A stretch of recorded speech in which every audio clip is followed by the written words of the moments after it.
Hello সাকিবিয়ানরা, আজকে আবারও তোমাদের সামনে নতুন একটা ভিডিও নিয়ে চলে এলাম।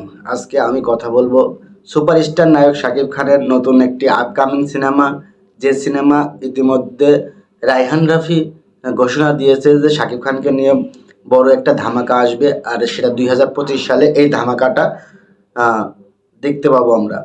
আর সেই ধামাকার নিয়ে আসছে বাংলাদেশের সুপারস্টার নায়ক শাকিব খান। শাকিব খানকে নিয়ে ইতিমধ্যে রায়হান রাফির একটি সিনেমা তুফান অনেক জনপ্রিয় হয়েছে এবং এটা ব্যবসা সফল সিনেমা হয়েছে।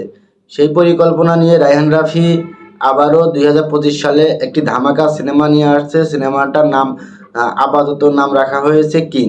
পরবর্তীতে এই সিনেমার নামটা পরিবর্তন করা হবে, এরকমই একটা আপডেট দিয়েছে রায়হান রাফি। আর রায়হান রাফি যে ব্যবসা সফল সিনেমাগুলোর মধ্যে তুফান, তুফানের মাধ্যমে শাকিব খানকে যুক্ত করেছিল রায়হান রাফির সেই আলোচনা সিনেমা তুফানের মাধ্যমে।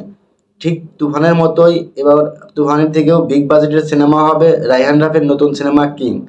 আর কিংয়ের অলরেডি কিংয়ের মাধ্যমে শাকিব খানকে 2025 সালে আবার মানুষ নতুন রূপে চিনতে পারবে।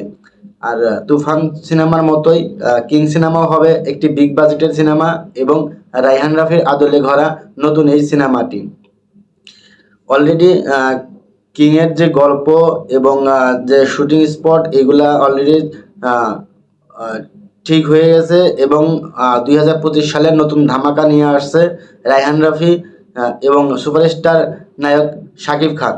আর শাকিব খানের নতুন এই সিনেমা কিং হবে 2025 সালের বিগ বাজেটের সিনেমা, যেটা রায়হান রাফি নিজে বলেছে।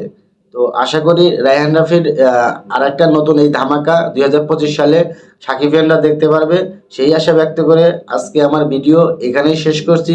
সবাই ভালো থাকবেন, সুস্থ থাকবেন এবং আমার চ্যানেলটির পাশে থাকবেন। আল্লাহ হাফেজ।